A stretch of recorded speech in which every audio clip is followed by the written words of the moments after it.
আপোনাৰ ঘৰতো কি সদায় মাছ মাংস বনালেহে ভাত খাই ভাল পায় নেকি? যদি তেনেকুৱা হয় নহয় তেন্তে এদিন এই ৰেচিপিটো ট্ৰাই কৰি চাব।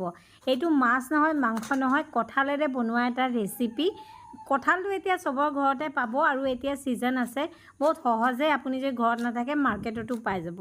এইটো আপুনি কঁঠালটো লৈ তাক মানে কি কৰিব লাগিব, এনেদৰে কিউবত কাট কৰি ল'ব লাগিব আৰু তাৰ যোনটো ওপৰৰ বাকলি আছে সেইটো এৰুৱাই দিব লাগিব। তাৰপিছত আপুনি এইটো 10 মিনিটৰ কাৰণে ভালদৰে উতলাই ল'ব লাগিব, মানে 60 to 70% কুক কৰিব লাগিব যাতে অকণমান কোমল হৈ যাওক। ইয়াত আমি কি কৰিছোঁ, ইয়াত কেৰাহীত অকণমান পানী দি তাক উতলাই লৈছোঁ। এইটো উতলাওঁতে নিমখ হালধি দিব পাৰে, তেতিয়া মানে সেইটো ক'লা নপৰে, কিন্তু এইটো ৰেচিপিত আমি নিমখ হালধি একো নিদিওঁ এতিয়া বৰ্তমান। যদি অকণমান ক'লা পৰিলেও একো কথা নাই, ইয়াত যেনেকৈ আপুনি দেখিব পাইছে অকণমান ক'লা হৈছে, কিন্তু সেইটো ৰেচিপিত একো বেয়া নকৰে। আপুনি এতিয়া ভিডিঅ'ত দেখাত গম পাইছে চাগে এইটো বহুত ধুনীয়াকৈ সিজি গৈছে। এতিয়া আমি এনেদৰে এইটো ভাঙি ল'ম। এতিয়া মানে যেনেকৈ বনলেছ চিকেন থাকে নহয়, ঠিক তেনেদৰে তাৰ টেক্সচাৰটো দেখিব আৰু খাবলৈও খুব বেছি সোৱাদ হয়। মানুহ মানে খোৱাৰ পিছত গম নাপাব যে আপুনি কি ৰেচিপি বনালে, এইটো কঁঠালে হয়নে মাংসই হয়নে কি হয় গমেই নাপাব। এতিয়া চাওক, ইয়াত অকণমান নিমখ, হালধি, জিৰা, ধনিয়া আৰু জালুকৰ পাউডাৰ দিম। ইয়াত অকণমান ৰেড চিলি পাউডাৰো দিছোঁ। তাৰপিছত ভালদৰে মিহলাম। তাৰ আগত ইয়াত এচামুচ পিঠাগুড়ি দিছোঁ। আপুনি যদি পিঠাগুড়ি দিব নিবিচাৰে বেচনৰো ইউজ কৰিব পাৰে। আৰু ইয়াত মিহি মিহিকৈ কাটি থোৱা পিঁয়াজ এটা দি ভালদৰে মিহলাই ল'ব লাগিব।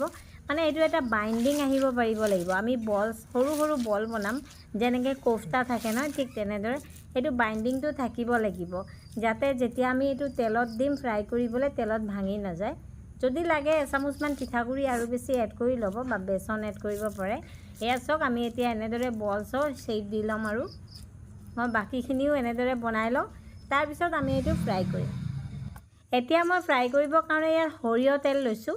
সৰিয়হ তেলখিনি ভালদৰে গৰম কৰাৰ পিছত এটা এটাকৈ দি দিম আৰু এটা বেচ হ'বলৈ কমচে কম 4-5 মিনিটমান লাগিব। অকণমান গল্ডেন কালাৰ অহালৈকে ফ্ৰাই কৰিব লাগিব ধুনীয়াকৈ, যাতে ভিতৰলৈকে মানে এনেইতো সিজাই আছে তথাপি মছলা চছলা গোন্ধখিনিও নাইকিয়া হৈ যায় তেতিয়া। এয়া চাওক কি ধুনীয়া। এতিয়া এইটো আপুনি চাহৰ লগত এনেকৈও খাব পাৰে, বহুত বেছি টেষ্টি লাগে। কিন্তু আমি এইটো চব্জি বনাম যাতে আমি ভাতৰ লগত খাব পাৰোঁ। তাৰ কাৰণে আমি ইয়াত কি কৰিম, এতিয়া বহুত কম মছলা দি বনাম এইটো চব্জি। ইয়াত মই লৈছোঁ অকণমান পিঁয়াজ, এটা পিঁয়াজ ধৰক, আৰু নহৰু কেইফুটামান আৰু কেঁচা জলকীয়া, সেইটো পেষ্ট কৰি ল'লোঁ। এতিয়া বাচি যোৱা তেলখিনিতে আমি সেই পিঁয়াজৰ পেষ্টখিনি এড কৰিম আৰু মছলাখিনি অকণমান ভাজিম। ইয়াত অকণমান নিমখ দিম নিজৰ টেষ্টৰ অনুসৰি, জিৰা পাউডাৰ, ধনিয়া পাউডাৰ আধা চামুচ অকণমান দিলেই হ'ল।